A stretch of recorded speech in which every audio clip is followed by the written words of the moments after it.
Each and every day, enjoy the Simple Six menu at Subway, an entire made-for-you meal featuring one of six-inch sandwiches like the Italian BMT or Black Forest ham, with any bag of chips and a 21-ounce drink, all for only $6. Subway. Eat fresh. The B.S. Report is a free-flowing conversation that occasionally touches on mature subjects. The B.S. Report. The B.S. Report with Bill Simmons. Welcome to the B.S. Report. A cold, very cold Monday morning here in Southern California. We have my buddy Joe Haas is going to come on a little bit later to talk about this crazy Redskins story. I mean, it's really seems like Mike Shanahan might have leaked a story to make everybody look bad to try to get fired. Interesting move if you did. Right now on the line, Cousin Sal. We're going to guess the Week 15 lines. We guess the lines every week here on the BS Report. You have a big Monday night game tonight. Cowboys at Bears. How you feeling? I'll tell you, I'm feeling like yesterday was like the greatest regular season Sunday, at least early slate in recent memory, and it's all going to be ruined today when McCown throws for 480 against us. But yeah, it was great. I mean, it's always good to see the snow in HD. Any snow game was awesome. Lions-Eagles was really wonky there for the first half, and then there was about an hour-long stretch of just crazy play after crazy play after crazy play. Yeah, like at 3 p.m. Eastern, the NFL flipped the switch. I mean, after all this Adderall and concussions and like locker room bullying and poor officiating, we just got to enjoy like great endings. Like there's nothing better than a lot of scoring and snowy games, you know, because you could have like that. That was like an 8-0 game at half. I think the Lions and Eagles. Yeah. And I was even thinking of betting the under. I'm like, wow, the over 16.5. They have to score. That's 3 scores. That's not happening. And it was just great. So much fun to watch. Yeah, we were laughing watching football yesterday. The over-under for that game was 51. And it just seemed ridiculous, especially at halftime. Like, oh, man, should have bet the over. And then, of course, it ends up going over. I needed that hour of exciting football because I was in mourning. Clearly, Gronkowski was out for the year with that hit. And, not just ruins any chance the Pats had of winning the Super Bowl, which wasn't high to begin with. But now it stinks. I mean, you can only have gotten so excited for that last second win because like you just mentioned, it's going to be a real uphill battle now, even to get the 3rd seed, I think. Yeah. Well, and then also, seed, what's the ceiling of the team now? You know, like he just made every time he was in, the offense felt different. And from a career perspective, he had back surgery in college. He had 4 arm surgeries last year, and now he has major knee surgery, ACL plus MCL. Guys have come back from that, but just a lot of surgeries for one human being. You know, usually this one wasn't his fault. This was I don't know what to make of the tackling situation anymore. I get it, like we can't hit guys high. Guys are getting concussions, but it does seem like going full speed at somebody's legs isn't a good solution either. So I don't know what the solution is. Yeah, it looks like if this is any other governing body, you would be like, well, you can't drive your car at someone like that, and it's just going to cause problems. But you knew that hit was going to be bad. You knew you knew it was going to be bad for a while for him. And yet I still think there's like a 50% chance we get a TMZ video of him dancing on a bar at Bennigan's tonight somewhere. So he certainly reacted. You know, he's such a tough guy, and it looked bad. And then the cameras picked up him saying, "They broke my effing leg. They broke my effing leg." And it was like, oh, well, this isn't great. But then when they didn't have the air cast on, it was like a brief moment of hope, and then the word trickled out after. So the Pats, of our 8 best players, if you include Aaron Hernandez, we've now lost 5. Yeah. From what we had in April to now, 3 left standing. We lost Vollmer, we lost Mayo, we lost Wilfork, we lost both tight ends. It's insane. And the most exciting games of the year. Like Sports Illustrated should just put the DVD out for their season already. What a ride it's been. Well, especially for us, we had the 3-team tease. Yes. The Pats were the 3rd piece. Even as we were doing it, I texted you, I can't wait for the Pats to be down all game and then somehow win, and then me text you that we had it all the way, and then it's exactly what happened. Was not expecting an onside kick because, as was covered in the game, the Patriots never get onside kicks ever. Yeah. And dare I say, one of the 5 or 6 greatest onside kicks of all time. Has it ever been executed more flawlessly than that? It was just perfect. No, and like you said, we got to do a 2-team teaser. I said, all right, I like Cincy. You pick one. You're like, I like Philly. I said, great. And you said, let's add the Pats. I said, sure. What could go wrong? Right. Other two were easy. And yeah, the most amazing thing about that kick was that it just didn't touch anyone on the Patriots. Right. Everyone's walking a tightrope, making sure it doesn't touch them. And it was just perfect. It went the perfect distance at the perfect speed, and like Gostkowski's like cradling it like a baby as it's going along. Yep. What was funny about that was I love the Bengals too. Yesterday, that was the one team we both loved, and instead of just betting them straight up, we threw them in this convoluted 3-team tease. Yeah. That's why we're terrible at gambling. Both of us just love the Bengals, and instead of just saying, "Hey, we should just bet the Bengals," it's like, "No, let's throw them in this tease with a team that's playing in a blizzard, right? And this Patriots team that shouldn't be favored by this many, right?" Yeah. So from a playoff standpoint, the two big things that happened yesterday were Seattle did not win in San Francisco. But that was – I can't say I was totally impressed by San Francisco in that game. They gutted it out, but you didn't come away from that going, oh, they're on the map. Now that's a real contender. Like they did what they needed to do, but I don't think they're a better football team. And I love the 49ers yesterday. I said Seattle's not that Seattle's not going to get up for a division game, but they didn't really need it. And San Fran, there was payback. They got crushed in Seattle. Seattle's coming off the short week against New Orleans. I'm like, if Harbaugh's going to get it together, this is the week. He's got to, flex his muscles a little bit. And, if it's not for the Frank Gore busting out that run and setting up, last second field goal, they would have been in trouble again. God forbid Frank finish the runoff. Jesus. Come on, Frank. Listen, House and I, we went 2-3 yesterday. We're slipping out of the top 15, I think, of this. But we would have gone 3-2. What do you think about kicking a field goal there? Like, they just ran into the line 3 times. I hate that. Look what the Browns had the same situation. They had 30 seconds left. They got to try a field goal on the Pats. Right. It's the same thing. Wouldn't you rather be up 5, 4, or 5, depending on if they go for the 2-point conversion, with 50 seconds left and up 2? I mean, they would have been playing for the win, San Francisco. I always think these teams are too conservative with that stuff. What was the Browns when they went ahead 19-3? The Browns got, or whatever when they went up by 12. The Browns got really aggressive on that last drive, and it worked. Yeah, and it seemed like they were just going to try to run out the clock, and it went the opposite way. Sure. That was a tough non-cover. That was about as tough as it gets, because you figure if the line's under 3, and you're laying the points. Yeah. And you're going to win the game, it's really hard to not cover when it's 2.5. It's almost impossible. It happens maybe, 4 times a year? Only when I'm on it. I really should just remind people when I'm betting favorites that are under 3, because it doesn't come in. The advanced metrics people seem to think the Seahawks should just let them score the touchdown. Well, yeah, that was the other thing. Yeah, if you're Seattle, you probably should let them score, but San Fran, I mean, aside from just kneeling down, that was as giving up as I've seen in a while on the drive. The other one was New Orleans took care of business at home against Carolina. I took Carolina for some reason, probably because I'm terrible at picking games, but I really thought, they'd won 8 in a row, and I don't know, for some reason I thought, all right, I believe in this Panthers team. I'm in on them. I think they go in and they either win the game or they lose by 3.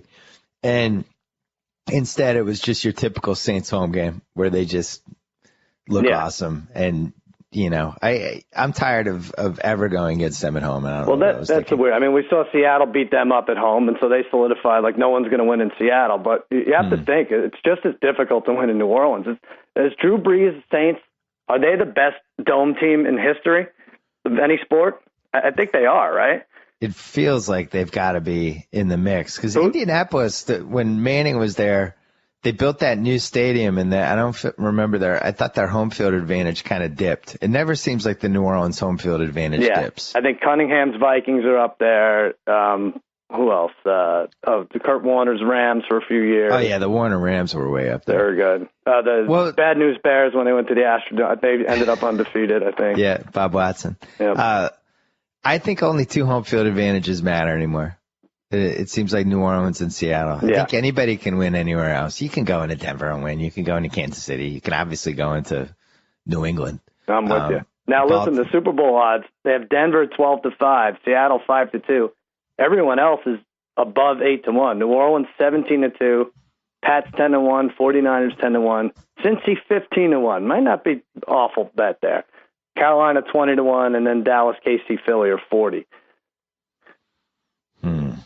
You see anything you like, or when are we gonna just load up on Denver already? I'm gonna ask this question in a way that I'm gonna phrase it in a way that you have to answer it. What does the Fox say? No. Why can't Philly make the Super Bowl? Do you think Philly? I'm just why? What would be the reason they didn't make the Super Bowl? Well, so I think you're saying after yesterday, maybe Seattle's home field isn't. I mean, just for McCoy to not even to lose his balance once is a good sign for bad weather. The Eagles teams in the playoffs. The Eagles are 40-1. Yeah. Foles is playing out of his mind. Right. He's I don't know what happened to that guy or what Chip Kelly, what kind of magic he's working, but I do feel like they could just score on anybody. Yeah. I don't know if it's going to matter where they play. Like, let's say they go into Seattle. Yeah. Well, so what would they be, a 3 seed or a 4 seed? They'd be a 4, right? I mean, they're 7 and 5. They're 8-5 now. So it'd be a 4 seed. So they play San Francisco, and would they play San Francisco or Carolina? I guess that's still up in the air. Right. If they go to Carolina and get in a shootout, I like their chances in a shootout against Carolina. I'm not sure Carolina can get to 30 points. They could be a 3 seed too. That NFC North is sort of falling apart a little bit. So I think 40-1 for the Eagles is a little ridiculous. I think that's too high. I'll tell you another thing. This is bitter Cowboys fan talking. The Eagles are better than the Cowboys, but they're starting to get a little lucky too. The Eagles, the interception call back last week against Arizona. Reggie Bush sprains his foot before the game. I mean, he would have had a field day yesterday. This week they play Adrian Peterson-less Vikings team. They got it all going. It's unbelievable that the Packers are still hanging around. The Packers, I predict, are going to be in first place by next Monday. The Lions. So what would need to happen? You'd need to beat the Bears tonight. Right. And then the Lions would have to lose week 14. Right. And or the week Packers, 15. The Lions have the Ravens next Monday night. And the Packers play Dallas, so home for Dallas. Oh, my God. There you go. Just like that. The Packers are home for Dallas. Packers are home for Dallas, yeah. Oh. Well, that's one of the games I'm sorry, it's in Dallas. I'm sorry. Yeah, that's what I thought. Yeah, it's in Dallas. I should know. Rodgers will be back for that, we think. Yeah, just that one and just that one. You'll see. Let's do week 15. Let's do it. We got do you want to make a quick prediction for tonight or no? I'll do it at the end. I don't know. Okay, we'll do it at the end. I don't know what to say. I'm 7-6-1. I'll make a prediction right now for week 15. You're winning because I was way off on many of these. And that's good because I feel really good about this. You do? You're going to even things up. This is one of the few I was close on. San Diego at Denver Thursday night. We were talking yesterday watching football. It's a shame San Diego can't be the 6th playoff team in the AFC just because they're more fun. Yeah, they are good fun to look at. But nobody's like, oh, cool, Baltimore's going to be in. And nobody Miami should be because this is the Ravens are scary all of a sudden again. I mean, I think yesterday was their 4th and 29 against the Chargers game of last year. No one was scared of them then either. But Pitta came back, which is big for them. Yeah. And the thing is, if they're the 6th seed and the Pats are the 3 seed, that's the team the Pats fans are afraid of. Out of all that motley collection of potential 6 seeds. Not going to be fun. Thursday night football, I have the Broncos giving 11.5 to the Chargers. All right, we split this. Right? Nope. No, I get this. I said 11, and it's 10.5. So I get it. A little low. But I promise you, it's all I kept my streak alive of taking the underdog against Denver and feeling good about it at some point during the game, and then somehow not winning. Boy, they fell apart, Tennessee. I like really rooting for and betting that team, but they just that stupid field goal, Yeah. By the way, a little too much made of it. These field goals in Denver, calm down a little, Prater. I think, Heather Mills can kick 40-yarders in Denver. I really do. You're doing a victory dance. It's a sad day for me because my buddy Gus and I were in the house in 1998 when Elam tied the record. Oh, you are? Actually, yeah, we saw it. It was amazing. We were like sitting like pretty much midfield, but high up. Mm-hmm. And he went out and he was at it midfield. And it just seemed ridiculous. He seemed so far away, and he kicked it, and the ball kept kind of going and going, and he made it. And he made it by like 4 yards. Well, that one yesterday, the guy barely made it. Yeah. San Diego at Denver, Oakland, and Kansas City. I don't think they go 9-7. Don't I remember Phil Rivers having like a decent history against Denver? Or is it against somebody he always plays well? Yeah, Maybe I think so. I mean, they never usually have Peyton Manning, but they only lost 28-20 last month. Washington and Atlanta, way off on this game. Really? I was way off. I just think this Washington situation is such a mess. I can't believe I did this because what are the Falcons? What's their record? They have 2 Both wins? these teams are 3-10. Yeah, I have the Falcons favored by 6. Yeah, you hit it. You didn't even have to nail it exactly, but you did. I said 2.5. You and Vegas and everyone has given up on the Redskins, and I guess it makes sense. Oh, they not only did they quit, but their fans quit. Did you see the picture of the fans? Yeah, at halftime. Was it 38-10? Empty stadium? That was out? incredible. So let's talk about this for a second quickly. Yeah. If Washington loses and Atlanta wins, that gives Atlanta 4 wins. Right. Tampa has 4 wins. Jacksonville now has 4 wins. Mm-hmm. Buffalo is 4.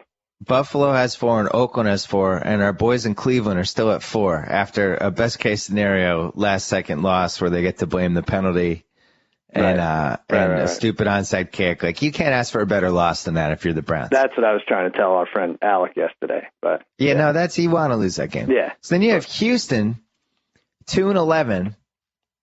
They're 2-11? How's that possible? Yeah, they're 2-11. 11 in a row, yeah. So Minnesota's 3-9-1. They're another one to look at. Houston has at Indy, home for Denver, and Denver might have clinched everything at that point. Although Peyton will be going for the record. And then at Tennessee. They could get to 4 wins. They could win in Indianapolis and Tennessee. Houston? Yeah. I don't know. They could do that. It's conceivable. They're probably getting the number 1 pick, though. I mean, they should try not to, but yeah. But then Minnesota, you got Wade Phillips in charge. I don't know how to think of this Wade Phillips thing. Does he ruin the number 1 pick, or does he just continue to lose like we know him to? You know? The thing is, though, he doesn't. His career record is weirdly good. Like, he has like 20 games over 500. I feel like he screws this up. Yeah, I hate saying that. He'll screw it up. But you look at Minnesota, they're 3-9-1, but they've had overtime game, and then one of the most incredible games of the year last week. Right. They've actually been playing pretty well for the last few weeks. Week 11, they got killed in Seattle. Week 10, they beat Washington. Week 9, they lost barely to your Cowboys. Right. So for the last 6 weeks, they've been competent. Yeah, and, but I don't think you're going to see many more highlights of that dopey white running back running for 40-yard touchdowns in the snow like that. They lost Peterson now. This might be it for them. Is he done? Well, I think even if he's doubtful for this week, and then why play him the rest of the way?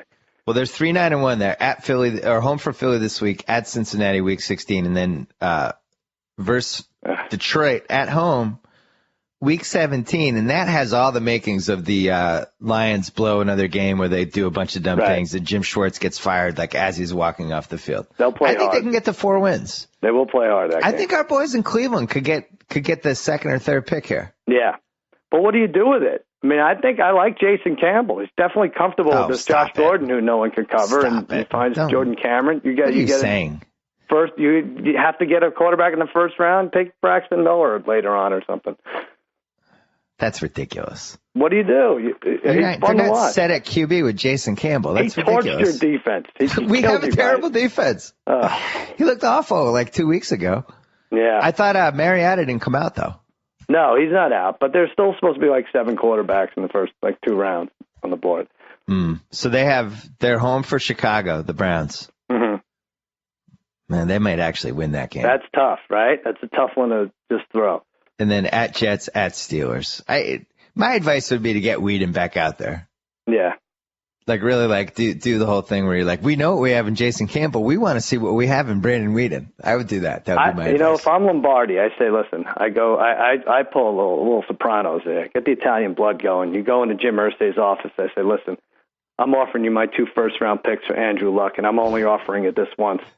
And if I didn't take this offer, I'd put a bullet in my head right here and right here. And that's it. Just send a message. Throw Brandon Whedon in, too, if you want. Well, they have that Indianapolis pick right now. Indianapolis is 8-5. Yeah. But there's a lot of teams 7. Yeah, well, there's a lot of teams 7-5, 7-6. So that, and they've already clinched the division. Right. They're probably locked into the 4 seed. Right. So they could end up 9-7. That's going to be like the 16th, 17th, 18th pick. I think that's almost a guaranteed first round game now, right? Colts hosting Chiefs. Yeah. I wanted to bet against Alex Smith on the road, but I don't think I'm going to now. I have a theory on the Colts. I think the Colts are going to take so much grief over the next 3 weeks about how bad they are, and I can't believe this team's in the playoffs. They stink. They haven't looked good for 2 months. It's setting us up for just the classic. Everybody throws the Chiefs into a round 1 tease, and Luck gets hot and somehow wins, and Chuck Strong and all that stuff. But Luck is pretty hot. That's what's weird about this. I mean, I know his stats have gone down without Reggie Wayne, but he still comes up with big numbers at the end of the game. They just can't really run the ball, and they're not pressuring the quarterback like they used to. Their defense is not good. Barnwell did a good job today pointing out the defensive stats. I think they're giving up basically 30 points a game. Yeah, it's a lot. Too much. For the last 7-8 weeks, something like that. All right, let's keep going. All right, San Fran at Tampa Bay. Could be better. Could be better than the looks. Tampa's the best crappy team in the league. I really like that. I love Mike Lennon. He had like 9 completions yesterday. I'm still so confident with him. That team's money. It doesn't matter who runs the ball. They just, when a guy gets hurt, the next guy comes in, he rushes for 100 yards. They have, they've won 4 of their last 5, and in week 9 they lost in Seattle in overtime. So, pretty nice run. And they lost to the Jets in a pathetic manner, too. I mean, they've also had a hard schedule. It could have been all right. They played the Saints, Pats, Cardinals, Philly, Atlanta, Carolina, Seattle, Miami. Atlanta is the only easy one they've had, in Buffalo last week. Yeah, Carolina and New Orleans. All playoff teams. Good Lord. I have the 49ers giving 4.5 in Tampa. Yeah, you get it. You're closer. I said 4. It's 6 now. I don't trust that. West Coast team traveling all the way, early game. I don't trust Kaepernick at all. No. I certainly wouldn't throw him in a tease or anything. He doesn't really lighten it up ever anymore. I think I'd rather have Jason Campbell. There you go. Seattle at the Giants. I have Seattle giving 6.5 to the Giants. I'm probably too low. No, you're a little low. I had 6 and it's 7, so you get that one too. Oh boy, if I can't win these, I'm in trouble because that's a tease. I have some clunkers. Is Coughlin the coach next year? I don't know. It depends who's coming out. Like nobody wants to commit. Like everyone, is Gruden back or Gruden? Who do you even hire in place of him? Not a lot of great options. Lovie Smith? Yeah, maybe. Smith won a lot of games in Chicago. Yeah. Anyway, let's keep going. All right. Chicago at Cleveland. We mentioned it before. Yeah. I had trouble with this one. This is one of the ones I didn't feel confident about. I have the Bears by 1.5 at Cleveland. Wow, but your price is writing me. You're betting $1 more than me each time. I said 1, and it's 2.5, so you get that. Kind of like the Browns. That's a tough one. I don't know. They might. What do you do? Cundiff has kind of screwed them twice. I wonder if he has closed-door meetings with the brass. You need to come up short on these field goals, not winning these games. I got to be honest. I was much more scared of the Josh Gordon 40-yard Hail Mary than I was of that Cundiff field goal. And then I made the mistake of saying that out loud, and then he kicked it dead on. It looked like it was going in. I know, it always looks 5 good. seconds. Even if it's great. If it's short by 15 yards, it still looks good because it's straight. They look great. This line could swing like 5 points if the Bears get killed tonight. If the Bears get killed and Cutler comes back, I'm not positive Cutler's a better option than McCown at this point. Yeah, McCown looks good. Could be good. Make that dude pee in a cup. Houston at Indy. Colts won 27-24 at Houston earlier in the year. Had trouble with this one as well. I have the Colts by 9. I do not like it. All right, I said 10. Yeah. Vegas does not trust these Colts. 6.5. Oh, wow. You still get it. Wow. That's a teaser game, right? Or we're gonna suffer through that? I'm staying away from the Colts. Right. I don't like that team. So far we have Seattle. Buffalo at Jacksonville. Buffalo at Jacksonville. And somehow neither of these teams has a shot at the number one pick. Oh, I'm going to hit this exact. I forgot. Jags by 3. I said Jags by 3 also. I don't get this line. This is a head scratcher of the day. Bills by 1.5. Oh, that's stupid. Why are the Bills better at this point? The Jags have won, 4 of their last 5? Yeah. And also, I like that Gus Bradley. Even before they started winning, there were articles about how the team really liked him and they really felt like things were going to turn around and all that stuff. It does seem like he might be good. They didn't quit on him, and you said it too. Chad Henne's just good enough, just too good for their purposes now. Well, he's kind of like Jason Campbell. Yeah, it's true. He's a little too confident for what you're trying to do. It's true. Yeah. What do we have? New England. Oh, your team, Patriots at the Dolphins. Yeah, Patriots beat them 27-17 earlier in the year. This is a game that it's either just a 3-hour quagmire for the Pats or Brady is out of his mind great. And there's never an in-between. I have the Pats by 2.5. I had exactly the same thing, and it's 3. Yeah, Vegas thinks it's going to be in between. I think that should be lower than 3. I think it's a little weird that Ryan Tannehill, this is an underrated story, I think. He had his best game ever, I think, yesterday. 3 touchdowns, 20 for 33, didn't really turn it over, I don't think. It's Pittsburgh. He can play in cold weather now. This is weird. They're fighting for that 6th spot. Miami might be pretty good. Yeah. What are their 6 losses? They lost by Tampa by 3. They lost by Carolina by 4. They lost by Baltimore by 3. They got killed by New Orleans, and they lost by Buffalo by 2. That Baltimore loss is probably going to prove to be big because that's who they have to break the tie with. But can you believe that after the whole Tomlin sideline controversy and everything, that the Steelers don't get one of the 7 greatest plays in the history of the NFL because the guy stepped out of bounds? Just by a foot. There were so many of those calls where you can't tell because of the snow where anyone was. But, yeah, I'm glad that was at least obvious. I have Damashek's take on the game for you. What did he say? Hold on. I got to cue it up on my phone. He was very upset, but not for the reasons you think. Really? Oh. Yeah. He said, that Steelers game was gross. Bottom line, we lost in the snow to a team in turquoise pants. Embarrassing. He was staring at the pants all the time. It wasn't even the playoffs going up in smoke. It was the turquoise pants in the snow. Right. It was just people are affected differently. Yeah. Philly at Minnesota. Oh yeah. Like this Philly team. I got the Eagles by 3.5. Do I get this one? Yes, I said 5, and it's 4.5. Oh. So there you go. Vegas zone. Let's count 4-3. So you're still up 7-4, including the ties. Minnesota's been pretty good lately, as we covered earlier. This is kind of quietly an interesting game. Well, if Peterson doesn't play, it won't be as interesting. I know. It'd be nice if they could pull this off. But he was very upset at the Ravens fans yesterday. Peterson, right? What, were they throwing snowballs or something? Yeah, he didn't like some of the comments, and he didn't like the snowballs, and he didn't like the comments. Yeah. I get. Would he have rather played in Philly yesterday? That couldn't have been better. Baltimore's trying to take Philly's title as mean as fans. Yeah, I know. It's going to be interesting. Yeah. All right, late afternoon now. Kansas City at Oakland. So what's the best early game? Pats Dolphins. Pats Dolphins and that's really it. Chicago Cleveland. That's it.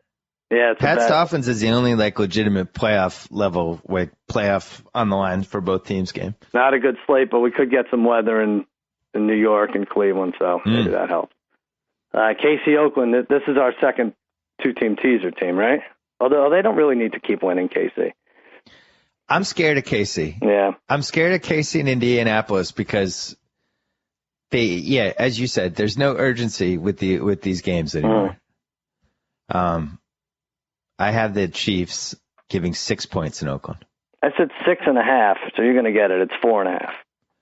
And I'm going to admit something. I don't think Matt McGloin's that bad. I'm going to say it every week in the podcast. Yeah. I think he's in that Henny Campbell zone.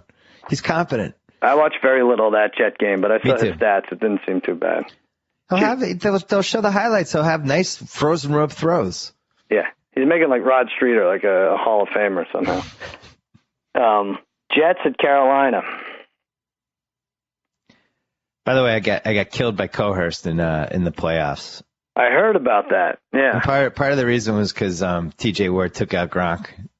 Oh yeah. Yeah, that didn't help. And he had Peyton Manning. I would have lost anyway. Yeah, when you're going against the Peyton Manning, Demaryius Thomas combo in the game and Welker too. So I need you to beat him. All these people have voted me out. He was one of them. He was in the forefront. Listen, I lost Aaron Rodgers, Reggie Cobb, and Robert Gronkowski. What can I do? You could call him Randall Cobb. Randall Cobb. I did it again. It's like 8 of 13 podcasts. I love it. Reggie Cobb. I love it. I really need mental help. And I don't think, you're not on this with me. I have the Jets under 6 wins. I'm praying for a push. Geno Smith, give it to me. At Carolina, Cleveland, and at Miami. You have the Jets under 6 wins? They go in 3. What'd you pick for this? Which one was it? Jets Panthers. at Carolina. Yeah, I got Panthers by 8.5. Oh, too low. I had 12, and it is 12, actually. That's too high. Geno Smith's going to have a disastrous day. Those linebackers will feast on him, I think. So take the Jets. So why don't we put the Panthers in a 3-teamer then? Let's do it. Panthers, Seahawks to +3, and then we'll come up with the Broncos probably aren't going to lose Thursday. Broncos on Thursday night could be interesting. How about Navy over Army? They're 11-point favorite. It's the last college game for these bowls. Were you okay with that guy getting shoved in the cart? Robert Mays was very upset about it, Missouri fan. Yeah, that wasn't good. Didn't like that. But he was right there. Yeah. But Mays and I have a bet on the game tonight. Oh. I'll tell you about it next week, but okay. Figure it out. Arizona at Tennessee. Cards by 3.5, and get well soon, Honey Badger. I enjoyed watching you play football this season. Yeah, he was fun. Two fun ones. I thought this line was off. I said Tennessee by 3. This is why I'm terrible. It is Arizona by 3. We lost Gronk and Honey Badger in the same day. That's not a good football day. Really, those are like 2 of the most fun players in the league. I really enjoyed Honey Badger. Can they I don't think they can make it, right? Arizona at Tennessee, even if they win this, at Seattle, and then home against San Francisco, which they're going to absolutely have to win. I think the Cards would be the second best AFC team. No way. I think they're better than the Chiefs. They're certainly better than my depleted Pats. No, not better than the Bengals, Broncos, or Pats. I think they're better than the Bengals. You're just saying that. I know. I'm trying to be controversial. You're just saying that. The Arizona's 8-5 though, 6-1 at home. They'll probably go 10-6 and not make the playoffs. It is interesting. Their 5 losses were the Saints. They lost to the Rams in week 1, which was a stupid game. I watched that game. They lost to the Saints in week 3. They got killed. They lost to a San Fran Seattle back-to-back. And then last week they lost that game at Philly. That was a close one. Yeah. It was a close one. I think the Cards are good. Yeah, they're solid. What do I know? NFC's deep. New Orleans at St. Louis. I have the Saints giving 6.5 points. Yeah, you're going to get that. I said 7, and it's 5. Right, so you win this week. Damn. Yeah, I don't know. Maybe New Orleans. Is this a 2-teamer, or do we stay away from this? Stay away. Then Green Bay at Dallas, there's no line because Rodgers. As if there's a chance that Rodgers isn't playing, but I think he is. And if he is, I think Dallas gives a point. Yeah, I would have said Packers by 2.5. Really? Yeah. All right, you're probably right, and that's a smart pick. And then Sunday night, Cincy at Pittsburgh. This was a Monday night game, I think, wasn't it? 20-10, the Bengals won. Now it's a Sunday night game. Yeah, you're right. It was. Yeah. I have Steelers by 1.5. I said pick, and it's Cincinnati by 3. Whoa! In Pittsburgh. Interesting, right? I still think they're a tough team, no matter who they play. I don't know if they get 3 from Cincy.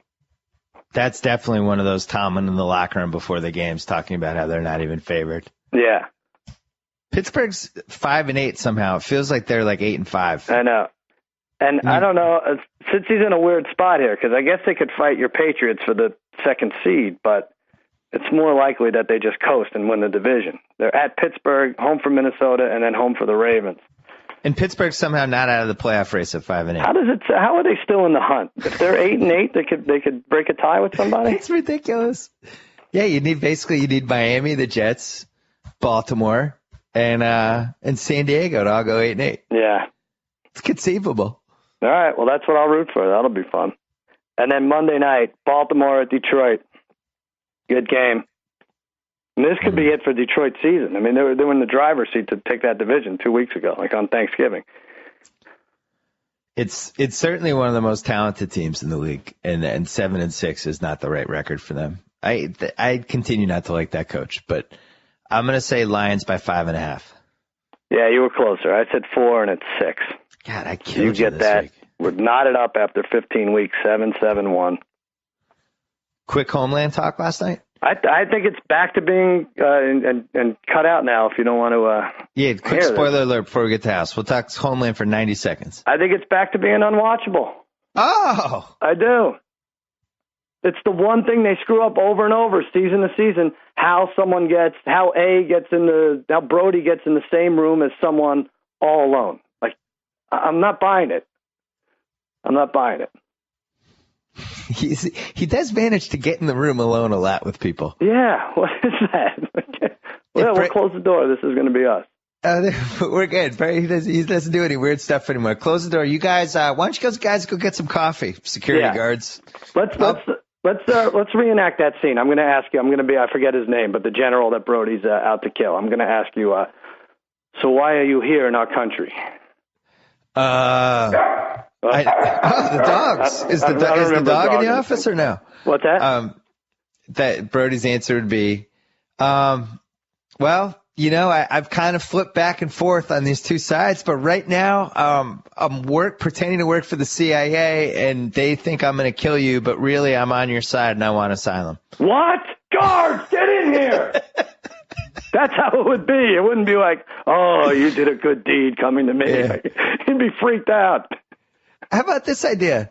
Hey, Iranian president, why not just have the guard in the room? Yeah. That seems like a smart idea. We need to be safe. Hey, Iranian guard, normally we don't do this, but I just think in this case, why don't you stand over there with a gun? And then he calls out, he gets whatever the guy's phone, and he calls Carrie. He's like, you got to get me out of here. Like, what the is she supposed to do at this point? This is going to be funny. That was another one of my favorite parts of the show is that Carrie, who was in an asylum, getting electroshock treatment, all this stuff, is now being trusted to wear a burqa and go in the Middle East, and she's the conduit, and she's making calls. Mm-hmm. It is a ridiculous show. It is crazy. I've been enjoying it, though. I know. I'm trying to compare it to 24. I think 24 was more feasible, and that was insane, too, towards the end. But it's sort of getting like that. Well, 24 had the last great moment when at the White House, when somebody blew up something in the White House. Remember that? Right. Yeah, that was good. And it was like, and everybody was like, 24 is back. This show is out of its mind. It's never been better. And then it was literally the last good thing that happened on the show. That was it. Then too many people flipped. I guess you don't have as much flipping on this, but yeah, that's it. I don't know. I'm disappointed. That next week, a lot. There's 3 hours of Survivor and a Homeland finale. I don't know how I'm going to watch it all. Yeah, so this is the first Survivor season I think I've ever missed. You missed it? Oh. Everybody is telling me how unbelievable it was, and now I'm trying to figure out if I'm going to be able to catch up. It's pretty good. Family members double-crossing each other is, it's all you could ask for. It's fun. Well, we'll see. Jimmy Kimmel Live. Royalty pays a visit tonight. Queen Latifah is in the house. Adam Pally, Cage the Elephant later in the week. Tom Hanks, Rachel Ray, Ryan Seacrest, Carrie Mulligan. Every Friday you can catch my prop picks on Grantland. Tonight, under 24.5 first half total points. I think we go under. Robert Mays have a bet on, and I have a bet on this. So, and I think I don't like it. I think the Bears pull it out. Robbie Gould redeems himself last minute. And we're 9 days away from one of the most emotional Jimmy Kimmel Lives of all time. Which one's that? Me and Jalen Rose are going to be in the house. That's right. That's before the break? Is that the last? Yeah. Could that be our last show? December 18th. You should tear the set down. Go crazy. When was the last time your cousin cried on the show? You're going to make him cry? Yeah. Is there a way I can make him cry? Has he cried? When was the last time? We showed a clip of Rob Ford eating chicken wings the other day, and he cried. He sighed. No, it's been a long time. He doesn't cry that much.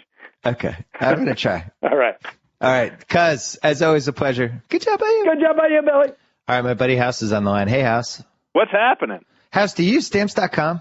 I actually do use Stamps.com. I just used them within the last couple of weeks because, it's holiday season. It really is, isn't it? And if you put the BS on their website in the little spot where you can sign up and put the little code and you put a little BS, you get a whole bunch of deals off. I hope you're getting deals off on Stamps.com, House. I'm chagrined and embarrassed to admit I totally forgot about the BS promo. Oh, that kills me. You just put the little BS too. in. And then maybe I'll buy some more stamps just to get the promo out now. You should. I mean, what's worse than going to the post office? Anything? I hate the post office. Yeah, no, it's out of the question. Yeah, Stamps.com. Check it out. Holiday season coming up. Use it for the postage for all your boxes, all the stuff you want to mail. Stamps.com, a sponsor of the B.S. Report. And now, Joe House. It's not the holiday season in Washington. Well, it depends on what team you're talking about. The Caps beat the Rangers a couple times recently. So Mike Shanahan, I theorized this to Sal. I mean, it's not really like a controversial theory. It seems like he leaked the story about RG3 trying to get Snyder's go. Shanahan's goal here is to just get fired and get paid to not coach. That is the universally held view here in Washington. Tom Boswell, legendary Washington Post sports he went after him. Writer went after him. What was he talking about? What was he talking about? Defaming his enemies. What the hell was that? What enemies did Mike Shanahan defame? It's kind of a strong statement for a newspaper column. Yeah, I don't know what enemies Mike Shanahan has, but Boswell went after him. Boswell, he did something to Boswell. Maybe he didn't talk to him at a Christmas party or something. Well, Boswell tried to ask questions yesterday at the presser, and Shanahan was having none of it. Boswell called him a weasel. Yeah, weasel's a little strong. In the column, yeah. Didn't really enjoy that. I mean, I enjoyed it. I'm sure Shanahan didn't enjoy it. Yeah, I enjoyed it too. So Shanahan wants out. Yeah. You had nobody at the game. It was an incredible picture that Dan Steinberg tweeted of the wide shot of the empty stadium. It was terrible weather. Yeah, but if the team was good, people would have gone. Oh, of course. And then long term, you might end up giving the Rams the number 2 pick in the draft. Uh-huh. So that's a problem. Yes. How do you feel about RG3 at this moment in life? I love him just as much as I loved him that cold January day last year here in Washington when he got injured in the Seattle game. Oh, that's good. More than any other player, single-handedly delivered a trip to the playoffs, delivered an NFC East title as a rookie with the composure of a 10-year vet, and has all the physical skills and traits and talents that make you excited for the next 10 to 15 years. So you're all in. You're still all in on RG3. You're all in, of course, and there's no reason not to be, and there's no reason to change course on that. Does everyone in Washington share that feeling, or has there been a little I might be a little more. I might be a little more bullish than others, but I think people still generally look between RG3 and Shanahan. It's not even close. Everybody's on the RG3 side. There is, this season there was a little bit of this undercurrent of prima donna stuff, and he gets some favored treatment around here. But my reaction to all of that is that you're talking about institutional control, institutional failure. That's not, you don't lay it on the doorstep of the 21-year-old who delivered your franchise to the playoffs. If he came back too early, that's the franchise's fault. If he was playing at subpar physical capacity, That's on the franchise. That's not on him. He wants to play. He's a leader, and he wants to play. I felt bad that I watched the press conference last night with him, and it isn't. The questions are annoying. He should just be allowed to get mad at some point. I think it's great. I honestly, if there's ever a season to give him kind of the seasoning, right? Give him all of this experience of what it's like to be in the spotlight in the major media market with a team that really is the only thing in town, and let him sort of get his chops with all of this. I think it's good. So you don't think he ends up on TMZ in like February? You don't think No. this he goes off the rails? That would be an out of character thing for him. Okay, good. I think we've got a couple years worth of a look at him in this bright spotlight, and he's done pretty well, I think. He gets in trouble when he gets candid about things like, I thought the Eagles knew all of the plays that we were going to run before we ran them. Yeah. So that's a moment of candor, right? And then he has to backtrack. He has to go apologize to Kyle Shanahan. Oh, so because you don't want to offend Kyle Shanahan. Right. Do you have anything to say to the Houston fans who are living in fear that he's going to leave the Redskins and then the Shanahan brothers are going to be a package deal for Houston? Oh, good luck. Hey, look, that's the just desserts. I hope nothing more. To the bottom of my heart, I hope nothing more. I wish for nothing other than that turn of events after what Houston did to me this year in our wins pool.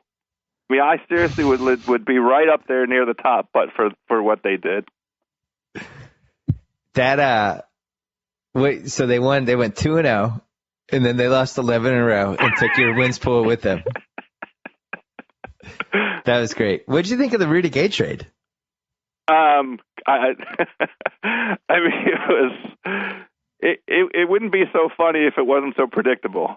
I mean, I'm mad I didn't predict it. I thought Cleveland and Milwaukee were the two panic trade teams for him.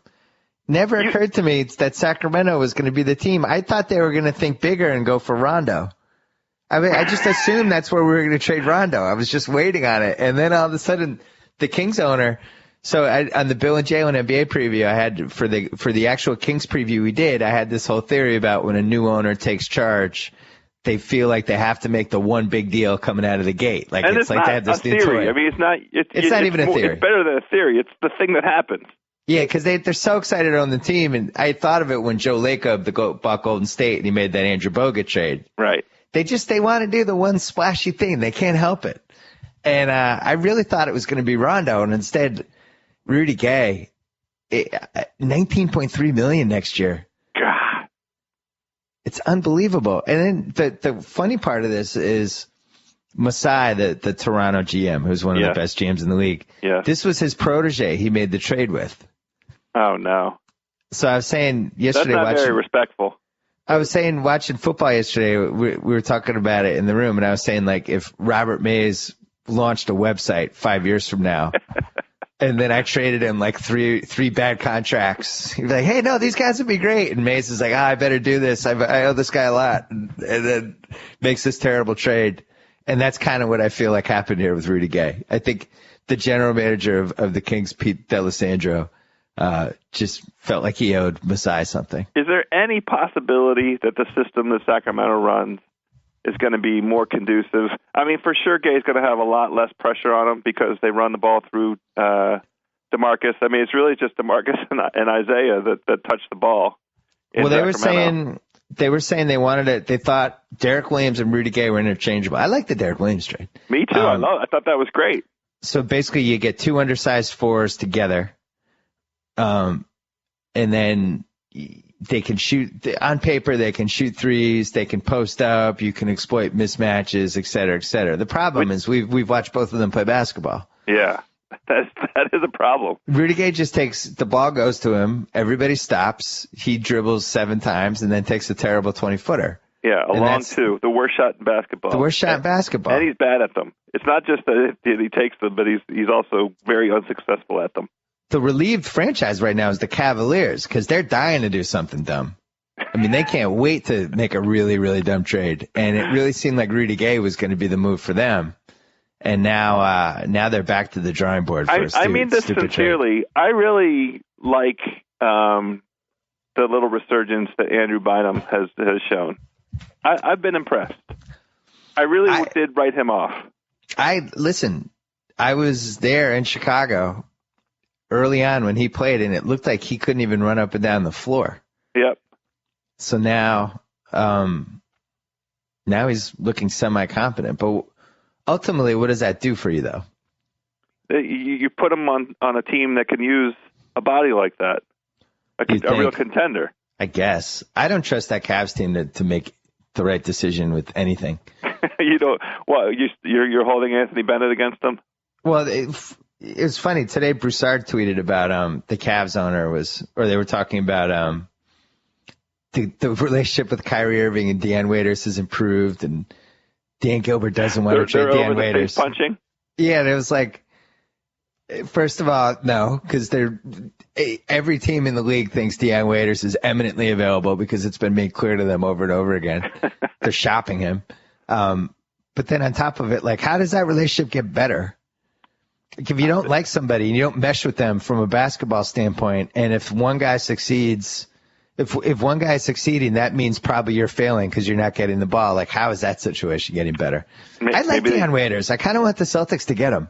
Maybe they went out for hamburgers. I don't know.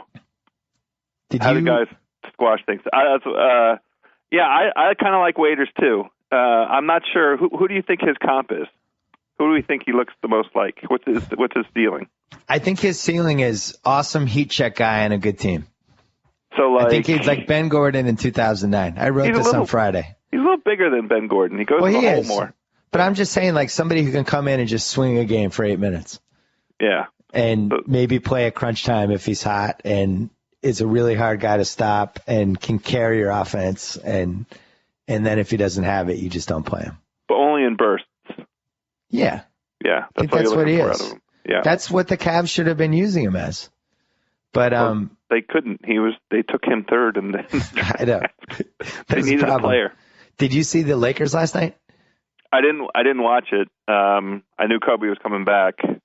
It was hysterical. I'm not blaming Kobe because it's obviously going to take a couple weeks for him to get his feel back, and he was super tentative. But the Laker fans, it was like listening to the moms at an 8-year-old soccer game, like how badly they were just grasping on anything that looked half decent. It's like, and Kobe he's got it. Meanwhile, they said Kobe had 8 turnovers. I could swear he had 10. It was 8 or 80. I watched that whole one game. Or the other. I watched that whole game. I really felt like 8 turnovers was a low final number, but he looked terrible, and he couldn't get by people. I don't think we saw him go off the dribble by anyone the entire game. So they may sacrifice some games here over the next few weeks for the purposes of getting his legs back under him, because I've been kind of impressed and surprised by how effective this season to me has been. A real testament to one of those adages about giving guys solid positions and solid minutes in a rotation that's predictable and let them flourish. I mean, the Markieff Morris is a great example of this. Xavier Henry and two guys in Wes Philly, Johnson. Xavier Henry out in L.A., like all these guys that you wouldn't think of as anything other than third banana at kind of best, are really flourishing because they just know what they're going to get every night. Do you know, another example is President Brad Stevens of Boston. I call him the president because he's going to probably win in 2016, so I'm just getting a jump. But he did that with Jordan Crawford and Avery Bradley. He figured out the Avery Bradley thing. Avery Bradley's not a point guard. He needs to play off the ball. And Brad Stevens watched everybody play for like 8 games and was like, oh, you know what I need to do? It looks ridiculous right now, but I'm going to make Jordan Crawford and Phil Pressey the point guards. I'm going to move Avery Bradley to the shooting guard, and this is somehow going to work better. And anyone watching the team was like, oh, my God, this is going to be awful. And instead it worked because he's the president. I'm at a strong loss for words. Yeah. Jordan Crawford, who you watched. I can't say anything good about Jordan Crawford, so I don't have anything to say. He's turned Jordan Crawford into a legitimate point guard. How did he trick Jordan Crawford into not shooting every time he touched the ball? He's the president. A trick. Everybody's happy. All the quotes are like, "Oh my God, we're playing so well. This is so much fun. I love coming to work." That's been that kind of thing. Now, Danny is going to screw it up soon by making some crazy trade, but that's not nice. I mean, screw up that. No, I mean, he'll screw up the feel-good chemistry. But right now, everybody feels like they're on the same page. But the reality is, we still have Rondo. And people seem to be split on when he comes back and if he comes back. And it seems like an awesome trade asset. Speaking of trade assets, who says no to this? We haven't talked in a long time, and I've been watching what's going on in New York and Chicago.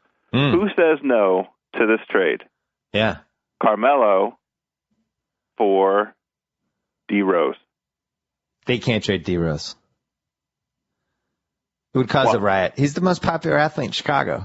Like right now, people from Chicago are listening to this podcast, and they hate you that you even brought this up. For why? He hasn't won anything. He's from there. I know, but they love Derrick Rose. They're not trading Derrick Rose. All right. He's not going to play basketball again. Go ahead. But if you're the Knicks, though, why would you do that? Because you don't have your first-round pick. They don't have their first-round pick this coming year? No. Who has it? So remember that trade when they gave up all that stuff for Carmelo? Oh, my God. So Orlando has either Denver's pick or New York's pick, whatever's worse. Denver gets the better pick. So how it probably works out, unless the Knicks rally, is Denver gets the next pick and then Orlando gets Denver's pick. Of course. And then did you know that Brooklyn gave up the 2 swap spots in 2014 and 15 for Joe Johnson? I never knew it was both years until like 3 days ago. You know, that's way worse than the money. You know, it's one thing to pay Joe Johnson $20 million a year. 24.